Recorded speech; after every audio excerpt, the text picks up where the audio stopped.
My dear students, dear friends, and dear brothers and sisters, once again I welcome to all of you in Dr. Yash Chandra online classes for education. मेरे प्रिय विद्यार्थियों, प्यारे भाइयों बहनों, प्यारे साथियों, प्यारे मित्रों, मैं आप सभी लोगों का एक बार फिर से doctor Yash Chandra online classes for education में बहुत बहुत स्वागत करता हूं। आप सभी लोगों का हार्दिक स्वागत है, हार्दिक अभिनंदन है। मेरे प्रिय विद्यार्थियों, मेजर्स ऑफ वेरिएशन अर्थात विचलनशीलता के मान के अंतर्गत जितने भी मान होते हैं उन सभी के बारे में हम लोगों ने अध्ययन किया है। चाहे वो रेंज की बात करें, चाहे मीन डेविएशन या एवरेज डेविएशन की बात करें, चाहे क्वार्टाइल डेविएशन की बात करें, और चाहे हम लोग वेरिएशन की बात करें या फिर स्टैंडर्ड डेविएशन की बात करें। आज की क्लास बहुत ही इंपॉर्टेंट है, बहुत ही महत्वपूर्ण है, क्योंकि आज की क्लास में इस वीडियो के अंतर्गत हम सभी लोग चर्चा करेंगे कि व्हाट आर द कैरेक्टरिस्टिक्स और मेरिट्स ऑफ स्टैंडर्ड डेविएशन। फिर विद्यार्थियों, विचलनशीलता के मान में जो सबसे महत्वपूर्ण, जो सबसे इंपॉर्टेंट मान माना जाता है उसको हम लोग स्टैंडर्ड डेविएशन या मानक विचलन कहते हैं। तो मानक विचलन की क्या क्या विशेषताएं होती हैं, मानक विचलन के क्या क्या मेरिट्स हैं, गुण हैं, इसके बारे में आज की क्लास में हम लोग अध्ययन करेंगे। और उसके उपरांत व्हाट आर द लिमिटेशंस और डीमेरिट्स ऑफ स्टैंडर्ड डेविएशन अर्थात मानक विचलन के दोष क्या हैं, उसकी कमियां क्या हैं, उसकी सीमाएं क्या हैं, इसके बारे में भी आज की क्लास में इस वीडियो के अंतर्गत हम सभी लोग चर्चा करेंगे। और उसके उपरांत हम लोग यह भी देखेंगे कि when we should use standard deviation अर्थात हम सभी लोगों को मानक विचलन का प्रयोग कब करना चाहिए या मानक विचलन का उपयोग कब करें, इसके बारे में भी आज की क्लास में इस वीडियो के अंतर्गत हम सभी लोग चर्चा करेंगे।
चलिए प्रिय विद्यार्थियों, क्लास को स्टार्ट किया जाए। सबसे पहले हम लोग देखेंगे कि व्हाट आर द कैरेक्टरिस्टिक्स और मेरिट्स ऑफ स्टैंडर्ड डेविएशन अर्थात मानक विचलन की क्या क्या विशेषताएं हैं, मानक विचलन के क्या क्या मेरिट्स हैं, क्या क्या गुण हैं।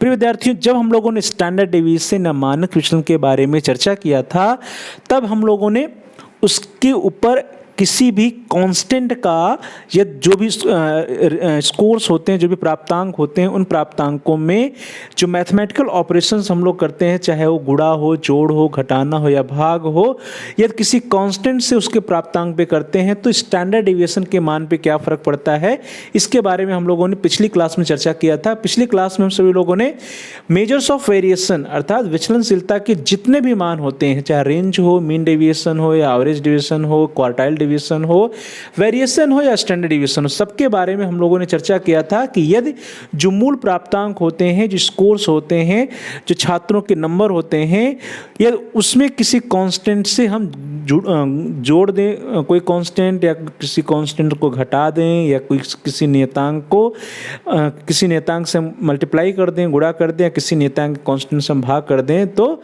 विचलनशीलता के विभिन्न मानों पर क्या प्रभाव पड़ता है। तो प्रिय विद्यार्थियों, जब मानक विचलन की विशेषताओं या गुण के बारे में चर्चा कर रहे हैं तो पहला जो विशेषता है वो यह है कि यदि मूल प्राप्तांकों या ओरिजिनल स्कोर्स में कोई भी स्थिरांक या कांस्टेंट या नियतांक जोड़ देते हैं अर्थात एडिशन कर देते हैं, तो प्राप्तांकों का मानक विचलन मूल प्राप्तांकों के मानक विचलन के बराबर ही रहता है। एक कॉम्पिटिटिव एग्जाम में पूछे जाने वाला प्रश्न है, प्रिय विद्यार्थियों ध्यान दीजिएगा कि जब किसी कांस्टेंट या किसी नियतांक या किसी स्थिरांक को सभी प्राप्तांकों में जोड़ दिया जाता है तो भी मानक विचलन के मान जो होता है उस मानक विचलन के मान पे कोई भी प्रभाव नहीं पड़ता है और मानक विचलन का मान समान ही रहता है। मानक विचलन का मान जो है पूर्व की भांति रहता है, पूर्व के मान के बराबर ही रहता है। तो यह रही पहली विशेषता जो कि बहुत ही इंपॉर्टेंट है।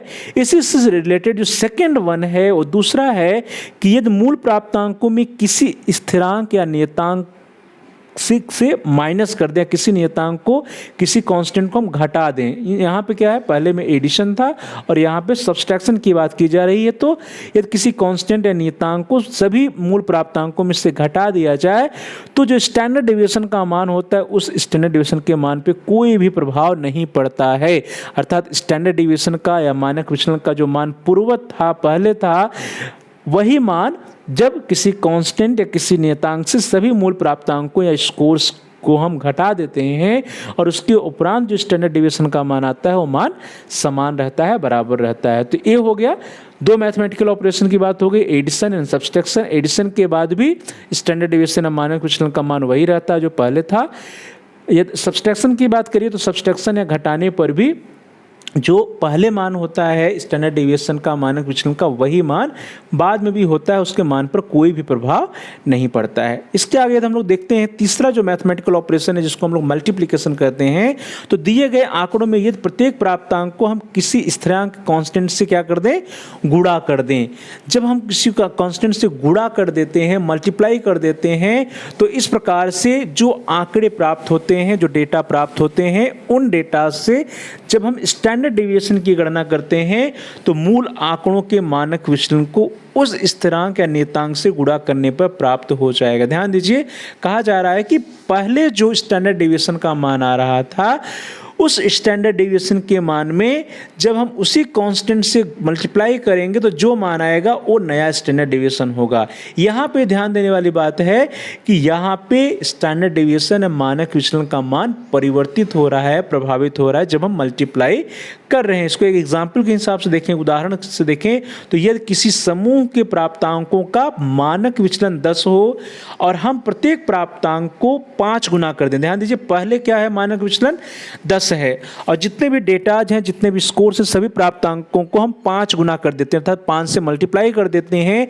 तो बाद में जो हमारा नया स्टैंडर्ड डेविएशन होगा, मानक विचलन का मान आएगा, वो भी क्या होगा, 5 गुना होगा। तो यदि पहले मानक विचलन 10 था तो बाद में मानक विचलन क्या हो जाएगा, 10 × 5 दैट इज इक्वल टू 50। जब हम सभी स्कोर्स को या सभी प्राप्तांकों में 5 से या किसी कांस्टेंट से मल्टीप्लाई करते हैं तो स्टैंडर्ड डेविएशन के मान में भी उसी कांस्टेंट से मल्टीप्लाई हो जाता है। तो इसको आप सभी लोग याद रखिएगा, कॉम्पिटिटिव एग्जाम में यहाँ से प्रश्न पूछे जाते हैं। अगला मैथमेटिकल ऑपरेशन जो है दैट इज बहुत ही इंपॉर्टेंट है, जिसको हम लोग डिवीजन कहते हैं या फिर भाग देना करते हैं, विभाजन कहते हैं। तो प्रिय विद्यार्थियों, यदि दिए गए आंकड़ों में से यदि प्रत्येक प्राप्तांक को हम किसी कांस्टेंट या किसी नियतांक या किसी स्थिरांक से क्या कर दें, डिवाइड कर दें, भाग दे दें, तो इस प्रकार से प्राप्त आंकड़ों का मानक विचलन मूल आंकड़ों के मानक विचलन को उस कांस्टेंट या उस स्थिरांक से भाग करने पर प्राप्त हो जाएगा। ध्यान दीजिए, यहाँ पे क्या है, जैसे मल्टीप्लिकेशन में जो मूल या ओरिजिनल जो स्टैंडर्ड डेविएशन का मान था उसमें उसी कांस्टेंट से मल्टीप्लाई कर देने पर जो मान आता था वही नया स्टैंडर्ड डेविएशन होता था। उसी की बात यदि डिवीजन की बात करते हैं तो जिस कांस्टेंट से हम सभी प्राप्तांकों को, सभी स्कोर्स को डिवाइड करेंगे, उसी कांस्टेंट से जब हम पूर्व के स्टैंडर्ड डेविएशन या मानक विचलन के मान को डिवाइड करेंगे तो नया मानक विचलन का मान आ जाता है। इसको भी एक उदाहरण से देख लीजिए, यदि किसी समूह के प्राप्तांकों का स्टैंडर्ड डेविएशन या मानक विचलन क्या हो, 15 हो और उसके बाद हम सभी प्राप्तांकों को क्या करें, प्रत्येक प्राप्तांक को हम 3 से डिवाइड कर दें, 3 से भाग दे दें, तो इस प्रकार से जो नए प्राप्तांक आएंगे उन नए प्राप्तांकों का जो नया स्टैंडर्ड डेविएशन होगा वो क्या होगा, 5 होगा। तो पूर्व में क्या स्टैंडर्ड डेविएशन था प्रिय विद्यार्थियों, पूर्व में स्टैंडर्ड डेविएशन था 15। सभी प्राप्तांकों को में हमने जो है 3 से डिवाइड किया तो जो स्टैंडर्ड डेविएशन का मान वो भी 3 से डिवाइड हो जाएगा और 5 आ जाता है। तो प्रिय विद्यार्थी, इसको भी नोट करने वाली बात है, इसको भी याद रखिएगा हमेशा कि जब हम प्राप्तांक, सभी प्राप्तांकों में किसी कांस्टेंट से एडिशन करते हैं, सब्सट्रैक्शन करते हैं, तो जो स्टैंडर्ड डिवीएशन का मान होता है वो प्रभावित नहीं होता है। लेकिन जब हम सभी प्राप्तांकों या स्कोर्स में मल्टीप्लिकेशन करते हैं या डिवीजन करते हैं किसी कांस्टेंट से, तो उसी कांस्टेंट से उस स्टैंडर्ड डिवीएशन का मान भी मल्टीप्लाई या डिवाइड हो जाता है। तो ये 4 प्रमुख विशेषताएं थी, उसके बारे में हम लोगों ने पूर्व की कक्षा में पिछले वीडियो में चर्चा भी किया था। चलिए आगे बढ़ते हैं और अगली विशेषता देखते हैं। Next one is very important, that is जब कभी भी हमें 2 अंक वितरणों के मानक विचलनों की तुलना करनी हो तो यह आवश्यक है कि इन वितरणों की इकाई या यूनिट एक ही हो तथा मध्यमान या माध्य का मान लगभग समान हो। ध्यान दीजिए कि जब भी कंपैरिजन करने की बात आती है तो जब भी हम कोई 2 ग्रुप है या 2 ग्रुप 1 ग्रुप 2 है या 2 समूह है या 2 डिस्ट्रीब्यूशन ऑफ डेटा है, तो ये उन दोनों के बीच में क्या करना है, कंपैरिजन करना है। तो कंपैरिजन करने के लिए जरूरी है कि दोनों का सबसे पहले क्या हो, यूनिट जो हो, इकाई जो हो, क्या हो, दोनों का सेम इकाई हो। तो सेम इकाई होना चाहिए और लगभग जो मीन का मान है वो भी क्या होना चाहिए, इक्वल होना चाहिए। जब मीन का मान इक्वल होगा और दोनों की इकाई समान होगी तभी हम 2 समूहों या 2 अंक वितरणों की तुलना स्टैंडर्ड डेविएशन या मानक विचलनों के आधार पर कर सकते हैं। तो मानक विचलनों की तुलना करने के लिए क्या होना चाहिए, उन दोनों के यूनिट्स या इकाई समान होनी चाहिए और उनका मीन या मध्यमान भी लगभग समान होना चाहिए। अब बात यह आती है कि यदि ऐसा ना हो, ये इस कंडीशन को फुलफिल ना कर रहा हो, ग्रुप, समूह या डेटा जो है, डिस्ट्रीब्यूशन ऑफ डेटा, इन दोनों कंडीशन को फुलफिल नहीं कर रहा हो, तो ऐसी कंडीशन में क्या करते हैं, यदि ऐसा नहीं है तो दोनों समूहों के मानक विचलनों की तुलना करना त्रुटिपूर्ण होगा। अर्थात जब दोनों कंडीशन को फुलफिल ना कर रहा हो तब ऐसे 2 ग्रुप की का कंपैरिजन हम नहीं कर सकते हैं स्टैंडर्ड डेविएशन या मानक विचलन के आधार पे। और यदि हम ऐसा करते हैं तो हम गलत करते हैं। वह जो कंपैरिजन होता है वो क्या होता है, वह कंपैरिजन त्रुटिपूर्ण होता है, गलत होता है। तो ऐसी दशा में हम क्या करते हैं प्रिय विद्यार्थियों, आप सभी लोगों ने पूर्व में पढ़ा भी है, ऐसी कंडीशन में हम लोग कोफिशिएंट ऑफ वेरिएशन या कोफिशिएंट ऑफ स्टैंडर्ड डेविएशन निकालते हैं, विचलनशीलता गुणांक की गणना करते हैं या मानक विचलन गुणांक की गणना करते हैं। तो प्रिय विद्यार्थियों, मानक विचलन या विचलनशीलता गुणांक या मानक विचलन गुणांक, जिसको हम लोग स्टैंडर्ड डेविएशन कोफिशिएंट या फिर कोफिशिएंट ऑफ वेरिएशन या कोफिशिएंट ऑफ वेरिएबिलिटी भी कहते हैं, तो इस मानक विचलन गुणांक या विचलनशीलता गुणांक के आधार पर हम उन दोनों समूहों का कंपैरिजन या उन दोनों समूहों की तुलना करते हैं। अर्थात सीधी बात है कि यदि दोनों समूहों या दोनों वितरणों की इकाई अलग अलग हों और उनका जो मध्यमान है वो भी मीन भी बराबर ना हो, तब हमें क्या करना पड़ेगा, हम स्टैंडर्ड डेविएशन और मानक विचलन के आधार पे कंपैरिजन नहीं कर सकते हैं। ऐसे कंडीशन में हमको विचलनशीलता गुणांक या कोफिशिएंट ऑफ वेरिएशन या स्टैंडर्ड डेविएशन कोफिशिएंट की गणना करनी पड़ेगी और उसके आधार पर हम दोनों समूहों की तुलना कर सकते हैं या दोनों वितरणों की तुलना कर सकते हैं। तो ये रहा बहुत ही इंपॉर्टेंट जो है, बहुत ही इंपॉर्टेंट विशेषता है स्टैंडर्ड डेविएशन की।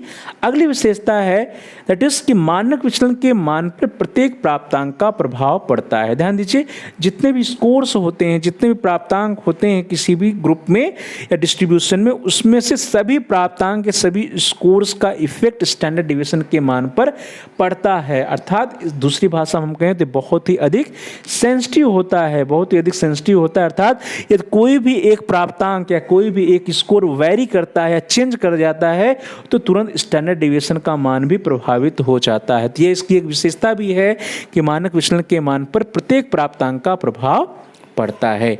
अगली जो विशेषता है प्रिय विद्यार्थियों, दैट इज बहुत इंपॉर्टेंट है, वो क्या है कि मानक विचलन एनपीसी या जिसको हम लोग नॉर्मल प्रोबेबिलिटी कर्व बोलते हैं, सामान्य प्रायिकता वक्र बोलते हैं, इस सामान्य प्रायिकता वक्र या एनपीसी का मुख्य आधार होता है, बेस होता है मानक विचलन। इसके बारे में, एनपीसी के बारे में, नॉर्मल प्रोबेबिलिटी कर्व के बारे में हम लोग आगे बढ़ेंगे कि सामान्य प्रायिकता वक्र क्या होता है, लेकिन सामान्य प्रायिकता वक्र का जो मुख्य आधार होता है वो क्या होता है, स्टैंडर्ड डेविएशन या मानक विचलन होता है। तो इस तरह से मानक विचलन की एक बहुत ही महत्वपूर्ण विशेषता यह होगी। अगली विशेषता है स्टैंडर्ड डेविएशन की कि मानक विचलन विचलनशीलता का सर्वाधिक शुद्ध मान होता है। ध्यान दीजिए प्रिय विद्यार्थियों, विचलनशीलता के जितने भी मानों के बारे में हम लोगों ने अध्ययन किया है, चाहे वो रेंज हो, क्वार्टाइल डेविएशन हो, मीन डेविएशन हो, या तो उन सभी में से जो स्टैंडर्ड डेविएशन होता है, जो मानक विचलन होता है, वह क्या है? सर्वाधिक शुद्ध मान है। सर्वाधिक शुद्ध मान कौन सा है? स्टैंडर्ड डेविएशन है। इसको आप सभी लोग याद रखिएगा। आपसे कॉम्पिटिटिव एग्जाम में पूछा भी जा सकता है कि विचलनशीलता के सभी मानों में सर्वाधिक शुद्ध मान कौन सा होता है? तो क्या होता है? स्टैंडर्ड डेविएशन है। मानक विचलन का मान जो होता है वो सर्वाधिक शुद्ध मान होता है। अगली विशेषता है प्रिय विद्यार्थियों कि मानक विचलन या जिसको हम लोग प्रमाणिक विचलन भी कहते हैं, यह विचलनशीलता का सर्वाधिक अस्थायी सूचकांक है। ध्यान दीजिए, सर्वाधिक अस्थायी सूचकांक भी या जो सर्वाधिक अस्थायी या स्टेबल इंडेक्स जिसको हम लोग कह सकते हैं वो कौन सा होता है? प्रमाणिक विचलन होता है या मानक विचलन होता है। तो मानक विचलन क्या है? सर्वाधिक अस्थायी सूचकांक है। मानक विचलन का जो मान होता है वो सर्वाधिक शुद्ध मान होता है या सर्वाधिक या सबसे अधिक जो है अस्थायी या परमानेंट या स्टेबल इंडेक्स होता है। अगली विशेषता है कि मानक विचलन या प्रमाणिक विचलन को प्रत्येक स्थिति से प्राय है कि दो स्थितियां हो सकती हैं कि होमोजीनियस डिस्ट्रीब्यूशन ऑफ डेटा हो सकता है, अर्थात सजातीय वितरण हो सकता है, या फिर हेट्रोजीनियस डिस्ट्रीब्यूशन ऑफ डेटा होता है, या फिर जो भी आंकड़े होते हैं उनका विषमजातीय वितरण हो सकता है। तो दोनों स्थितियों में, दोनों सिचुएशन में हम क्या करते हैं? मानक विचलन या प्रमाणिक विचलन की गणना कर सकते हैं। तो प्रमाणिक विचलन की गणना हम चाहे हमारा डिस्ट्रीब्यूशन ऑफ डेटा होमोजीनियस हो या हेट्रोजीनियस हो, अर्थात सजातीय वितरण हो या विषमजातीय वितरण हो, दोनों परिस्थितियों में हम सभी लोग मानक विचलन या प्रमाणिक विचलन की गणना कर सकते हैं। तो यह रही जो है मानक विचलन की प्रमुख विशेषता। अगली जो विशेषता है प्रिय विद्यार्थियों यह है कि मानक विचलन या प्रमाणिक विचलन विचलनशीलता का सर्वाधिक अस्थायी सूचकांक है। इसके बारे में हम लोगों ने पूर्व में भी चर्चा किया था कि विचलनशीलता का जो सर्वाधिक अस्थायी सूचकांक होता है या परमानेंट इंडेक्स या स्टेबल इंडेक्स होता है वो क्या होता है? स्टैंडर्ड डेविएशन होता है। अगली जो विशेषता है प्रिय विद्यार्थियों यह है कि मानक विचलन की गणना में बीजगणितीय नियमों, जिसको हम लोग अलजेब्रिक रूल्स कह सकते हैं, तो बीजगणितीय नियमों का पालन किया जाता है। ध्यान दीजिएगा कि जो भी बीजगणितीय नियम होते हैं उन सभी बीजगणितीय नियमों का पालन हम लोग मानक विचलन की गणना में करते हैं, और इसीलिए जो स्टैंडर्ड डेविएशन या प्रमाणिक विचलन का मान होता है गणितीय दृष्टि से भी बहुत ही अधिक शुद्ध होता है। तो गणितीय दृष्टि से बहुत अधिक शुद्ध होने के पीछे क्या कारण है कि जब हम मानक विचलन की गणना करते हैं तो जो बीजगणितीय नियम होते हैं उन सभी बीजगणितीय नियमों का हम पालन कर रहे होते हैं। अगली विशेषता है प्रिय विद्यार्थियों की अधिकतर सांख्यिकी गणनाओं या स्टैटिस्टिकल कैलकुलेशन में मानक विचलन या प्रमाणिक विचलन का प्रयोग किया जाता है। प्रिय विद्यार्थियों ध्यान दीजिएगा, जब स्टैटिस्ट आप पढ़ेंगे, सांख्यिकी पढ़ेंगे और सांख्यिकी गणनाएं करेंगे, स्टैटिस्टिकल कैलकुलेशन करेंगे, तो अधिकांश गणनाओं में, अधिकांश कैलकुलेशन में आप ध्यान दीजिएगा कि वहां पर स्टैंडर्ड डेविएशन या मानक विचलन का प्रयोग होता है। तो मानक विचलन या स्टैंडर्ड डेविएशन या प्रमाणिक विचलन का प्रयोग अधिकतर स्टैटिस्टिकल कैलकुलेशन या सांख्यिकी गणनाओं में किया जाता है। और इसीलिए प्रिय विद्यार्थियों रिसर्च के फील्ड में, अनुसंधान के फील्ड में भी स्टैंडर्ड डेविएशन का बहुत ही अधिक प्रयोग है। तो अनुसंधान एवं उच्च सांख्यिकी गणनाएं, that is researches and higher statistical calculation को करने में स्टैंडर्ड डेविएशन या मानक विचलन का मान बहुत ही उपयोगी होता है। अगली जो विशेषता है विद्यार्थियों यह है कि मानक विचलन या प्रमाणिक विचलन, दैट इज स्टैंडर्ड डेविएशन का मान सभी प्राप्तांकों के ऊपर आधारित होता है, और जिसके कारण यह जो प्राप्तांक होता है वो क्या होता है? सर्वाधिक अस्थायी और विश्वसनीय सूचना प्रदान करने वाला होता है। ध्यान दीजिए विद्यार्थियों, ये बात बार बार रिपीट की जा रही है कि सर्वाधिक अस्थायी जो प्राप्तांक होता है विचलनशीलता को क्या है? स्टैंडर्ड डेविएशन या प्रमाणिक विचलन है। तो इसके बारे में आपसे कॉम्पिटिटिव एग्जाम में पूछा भी जा सकता है, तो इसको आप सभी लोग याद रखिएगा कि सर्वाधिक अस्थायी और विश्वसनीय सूचना प्रदान करने वाला जो मान होता है वो क्या होता है? स्टैंडर्ड डेविएशन या प्रमाणिक विचलन होता है। और अपने इसी गुण के कारण, अपनी इसी विशेषता के कारण, अपने अस्थायी तथा विश्वसनीयता के कारण जो मानक विचलन होता है या मानक विचलन सबसे अधिक प्रयोग में आने वाला विचलनशीलता गुणांक है। ध्यान दीजिए, सबसे अधिक प्रयोग किसका होता है? स्टैटिस्टिक्स में या सांख्यिकी में मानक विचलन या स्टैंडर्ड डेविएशन का प्रयोग होता है। तो प्रिय विद्यार्थियों, ये रही कुछ विशेषताएं स्टैंडर्ड डेविएशन या मानक विचलन की, जिसके बारे में हम लोगों ने देखा। और अब हम लोग देखेंगे कि मानक विचलन की क्या क्या कमियां होती हैं। व्हाट आर द लिमिटेशंस और डिमेरिट्स ऑफ स्टैंडर्ड डेविएशन, या मानक विचलन के दोष क्या है, मानक विचलन की सीमाएं क्या है, मानक विचलन की कमियां क्या हैं। तो लिमिटेशंस या डिमेरिट्स में जो फर्स्ट लिमिटेशन है डिमेरिट्स से प्रिय विद्यार्थियों वह यह है कि मानक विचलन या स्टैंडर्ड डेविएशन की गणना करना थोड़ा सा जटिल माना जाता है। तो इसकी गणना और इसकी व्याख्या करना जटिल व कठिन होता है। ऐसे छात्र जो कि मैथमेटिकल बैकग्राउंड्स के नहीं होते हैं तो उनको हो सकता है मानक विचलन की गणना करने में थोड़ी सी समस्या हो, तो मानक विचलन या स्टैंडर्ड डेविएशन की गणना करना तथा उसकी व्याख्या करना क्या होता है एक जटिल व कठिन कार्य माना जाता है। अगली जो विशेषता है विद्यार्थियों यह है, जो कमी है, विशेषता नहीं बल्कि कमी है, डिमेरिट्स है, वह यह है कि मानक विचलन स्टैंडर्ड डेविएशन अंतिम छोर या एक्सट्रीम्स की संख्याओं के प्रति संवेदनशील होता है। प्रिय विद्यार्थियों, इन चीज़ों को हम लोगों ने संवेदनशीलता की बात हम लोग विशेषता में भी कर रहे थे, लेकिन जो उसकी अच्छाई है वही उसकी कमी भी हो जाती है कि एक्सट्रीम्स भी अर्थात अंतिम छोर के जो मान होते हैं, अंतिम छोर के जो प्राप्तांक होते हैं, उन सभी प्राप्तांकों से प्रभावित होता है हमारा मानक विचलन या स्टैंडर्ड डेविएशन। अर्थात थोड़ा बहुत भी यदि एक्सट्रीम स्कोर्स पर चेंज हो जाता है तो मानक विचलन या स्टैंडर्ड डेविएशन का मान प्रभावित हो जाता है, तो उसकी अच्छाई ही उसकी कमी भी बन जाती है। और अगली जो कमी हम लोग कह सकते हैं वह यह है कि प्राप्तांकों में निश्चित राशि से गुणा कर देने या भाग देने पर मानक विचलन का मान प्रभावित हो जाता है। ये इसके हम लोगों ने इसकी विशेषताओं में भी इसके बारे में पढ़ा था, लेकिन इसकी कमी भी है। विशेषता में यह है कि जब हम एडिशन या सब्सट्रैक्शन करते हैं तो उसके मान में कोई परिवर्तन नहीं होता है, लेकिन जब मल्टीप्लिकेशन या डिवीजन की बात की जाती है, किसी कांस्टेंट से मल्टीप्लाई कर दें, डिवाइड कर दें, तो उसका मान वैरी कर जाता है, प्रभावित हो जाता है। तो यह इसकी एक कमी है या यह इसकी एक सीमा भी है, इसकी डिमेरिट्स भी है स्टैंडर्ड डेविएशन या मानक विचलन की। तो कुछ एक कमियां रही प्रिय विद्यार्थियों जिसके बारे में हम लोगों ने चर्चा कर लिया कि स्टैंडर्ड डेविएशन की क्या क्या कमियां हैं। और अब हम लोग चर्चा करेंगे कि हम सभी लोगों को मानक विचलन या स्टैंडर्ड डेविएशन या जिसको हम लोग प्रमाणिक विचलन कहते हैं इसका प्रयोग कब करना चाहिए, when to use standard deviation.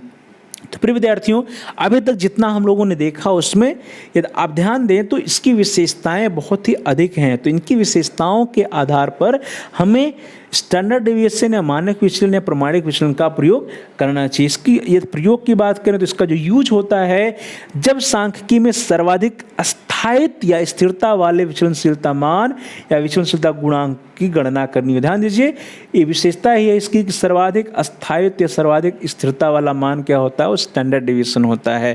तो यदि जो रिसर्चर है, जो अनुसंधान करता है, उसको यदि सर्वाधिक स्थायित्व और स्थिरता वाले मान की जरूरत हो, सर्वाधिक स्थायित्व और स्थिरता वाले विचलनशीलता गुणांक की आवश्यकता हो, तो वह क्या करेगा, स्टैंडर्ड डेविएशन की गणना करेगा। अगला जो है इसका यूज है प्रिय विद्यार्थियों यह है कि जब मेजर्स ऑफ सेंट्रल टेंडेंसी या केंद्रीय प्रवृत्ति के मान के रूप में मध्यमान का प्रयोग किया गया हो, अर्थात मेजर्स ऑफ सेंट्रल टेंडेंसी या केंद्रीय प्रवृत्ति के मान के रूप में जब हम मीन का या मध्यमान की गणना किए हो, मध्यमान का प्रयोग किया गया हो, तो ऐसे कंडीशन में हमको स्टैंडर्ड डेविएशन का प्रयोग करना चाहिए। तो ये रही दो परिस्थितियां जब हमें स्टैंडर्ड डेविएशन का प्रयोग करना चाहिए। अगली सिचुएशन वह है कि जब सभी प्राप्तांकों को उनके आकार के अनुसार महत्व देना। प्रिय विद्यार्थियों, इसकी विशेषता में हम लोगों ने पढ़ा था कि जो स्टैंडर्ड डेविएशन या मानक विचलन का मान होता है बहुत ही अधिक सेंसिटिव होता है। तो सेंसिटिव होने का अभिप्राय है कि जितने भी स्कोर्स होते हैं, जितने भी प्राप्तांक होते हैं, उन सभी प्राप्तांकों को मानक विचलन का मान जो है महत्व देता है, अर्थात उससे वो प्रभावित होता है। तो जब सभी प्राप्तांकों को उनके साइज के अनुसार, उनके आकार के अनुसार महत्व देना हो, तो ऐसे कंडीशन में हमें स्टैंडर्ड डेविएशन की गणना करनी चाहिए, स्टैंडर्ड डेविएशन मानक विचलन का प्रयोग करना चाहिए। अगली सिचुएशन वह है प्रिय विद्यार्थियों कि जब सहसंबंध या कोरिलेशन या प्रसरण विश्लेषण, जिसको हम लोग वेरिएंस या वेरिएंस एनालिसिस कहते हैं, या फिर हायर लेवल की स्टैटिस्टिकल कैलकुलेशन करनी हो, तो जब सहसंबंध, प्रसरण विश्लेषण या उच्च स्तरीय सांख्यिकी गणनाएं करनी हो, तो ऐसे कंडीशन में हम सभी लोगों को स्टैंडर्ड डेविएशन की गणना करनी चाहिए। तो प्रिय विद्यार्थी, इसकी एक विशेषता भी हो गई कि उच्च स्तरीय सांख्यिकी गणनाएं या हायर लेवल या हायर स्टैंडर्ड स्टैटिस्टिकल कैलकुलेशन को करने के लिए हमें स्टैंडर्ड डेविएशन या मानक विचलन की गणना करनी होती है, वह उसमें उपयोगी होता है। और अगला जो है प्रिय विद्यार्थियों कि जब सबसे शुद्ध एवं विश्वसनीय विचलन माप की आवश्यकता हो। इसकी विशेषता में हम लोगों ने पढ़ा था कि यह क्या है, सबसे शुद्ध और विश्वसनीय मान होता है स्टैंडर्ड डेविएशन। तो जब रिसर्चर को, अनुसंधानकर्ता को सबसे शुद्ध एवं विश्वसनीय विचलनशीलता के मान या मेजर्स ऑफ वेरिएबिलिटी की गणना करनी हो तो ऐसे कंडीशन में रिसर्चर को, शोधकर्ता को या छात्र को जो है स्टैंडर्ड डेविएशन की गणना करनी चाहिए, स्टैंडर्ड डेविएशन का प्रयोग करना चाहिए। अगली परिस्थिति प्रिय विद्यार्थियों की जब मूल प्राप्तांकों को प्रमाणिक प्राप्तांकों में बदलना हो। ध्यान दीजिए प्रिय विद्यार्थियों, जो रॉ डेटा होता है उस रॉ डेटा को यदि हमें स्टैंडर्ड स्कोर्स में, एजेड स्कोर में परिवर्तित करना होता है तो ऐसे कंडीशन में हम सभी लोगों को स्टैंडर्ड डेविएशन या मानक विचलन की गणना करनी होती है, मानक विचलन का प्रयोग करना होता है। अगला सिचुएशन प्रिय विद्यार्थियों की जब सामान्य संभाव्यता वक्र या नॉर्मल प्रोबेबिलिटी कर्व का अध्ययन करना हो। ध्यान दीजिए, जब हम लोग पढ़ेंगे एनपीसी के बारे में तो एनपीसी की जब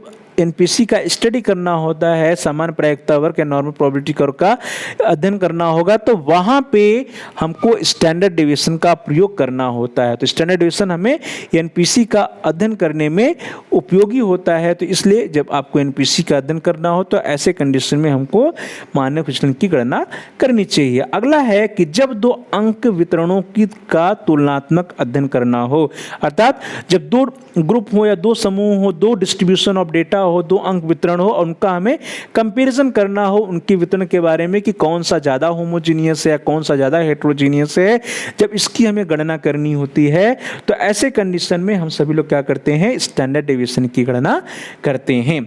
अगला जो सिचुएशन है विद्यार्थियों यह है कि जब सहसंबंध गुणांक या कोरिलेशन कोफिशिएंट तथा मध्य मानों के अंतर की सार्थकता की जांच करनी हो। ध्यान दीजिए विद्यार्थियों कि कोरिलेशन कोफिशिएंट या सहसंबंध गुणांक और जो मीन होता है, मीन्स होता है, इन दोनों के अंतरों की सार्थकता की जब हमें जांच करनी हो तो ऐसे कंडीशन में हमको क्या करना पड़ेगा, स्टैंडर्ड डेविएशन मानक विचलन का प्रयोग करना पड़ेगा। अगला सिचुएशन है कि जब विचलन गुणांक या डेविएशन कोएफिशिएंट तथा प्रमाणिक त्रुटि या स्टैंडर्ड एरर का अध्ययन करना। ध्यान दीजिए, जब हमें विचलनशीलता गुणांक और स्टैंडर्ड एरर या प्रमाणिक त्रुटि का अध्ययन करना हो तो ऐसे कंडीशन में हम सभी लोगों को स्टैंडर्ड डेविएशन का प्रयोग करना चाहिए। और अंत में है प्रिय विद्यार्थियों कि जब सीमांत प्राप्तांक या एक्सट्रीम स्कोर्स को महत्व देना हो तो जब एक्सट्रीम स्कोर्स को हमें महत्व देना हो तो ऐसे कंडीशंस में हमें क्या करना चाहिए, स्टैंडर्ड डेविएशन का प्रयोग करना चाहिए। या फिर जब हमें सभी प्राप्तांकों को महत्व देना हो तो ऐसे कंडीशन में हमको क्या करना चाहिए, स्टैंडर्ड डेविएशन या मानक विचलन का प्रयोग करना चाहिए। तो प्यारे भाई बहनों, प्रिय विद्यार्थियों, प्रिय साथियों, इस तरह से आज की क्लास में इस वीडियो के अंतर्गत हम सभी लोगों ने सबसे पहले पढ़ा कि व्हाट आर द कैरेक्टरिस्टिक्स और मेरिट्स ऑफ स्टैंडर्ड डेविएशन, अर्थात मानक विचलन की विशेषताएं क्या हैं, मानक विचलन के गुण क्या हैं, इसके बारे में हम लोगों ने अध्ययन किया। और उसके उपरांत हम लोगों ने देखा कि लिमिटेशंस या डिमेरिट्स क्या हैं, मानक विचलन या स्टैंडर्ड डेविएशन की दोष क्या हैं, कमियां क्या हैं, सीमाएं क्या हैं। और अंत में हम लोगों ने यह देखा कि when to use standard deviation, अर्थात मानक विचलन का उपयोग या मानक विचलन का प्रयोग हमें कब करना चाहिए, वे कौन कौन सी कंडीशन है जब हमें मानक विचलन का प्रयोग करना चाहिए। तो आप सभी लोगों का बहुत बहुत धन्यवाद। Thanks to all of you, thanks for watching. Please like, share and comment on the video. प्रिय विद्यार्थियों, प्यारे भाई और बहनों, प्यारे साथियों, आप इस वीडियो को लाइक करिए और इस वीडियो को अधिक से अधिक अपने फ्रेंड सर्किल में, दोस्तों के साथ, मित्रों के साथ, सहपाठियों के साथ शेयर करिए, जिससे कि वे भी इस वीडियो का लाभ उठा सकें, उनका भी अध्ययन कार्य सुचारू रूप से आगे बढ़ सके और साथ ही साथ आप अपनी स्टडी को आगे बढ़ा सकें। इसके लिए ज़रूरी है कि आप अपने मित्रों के साथ इस वीडियो को शेयर करिए। और यदि आपका कोई बहुमूल्य सुझाव है या कोई प्रश्न है या कोई समस्या है तो आप उसको कमेंट्स के द्वारा हम तक पहुंचा सकते हैं।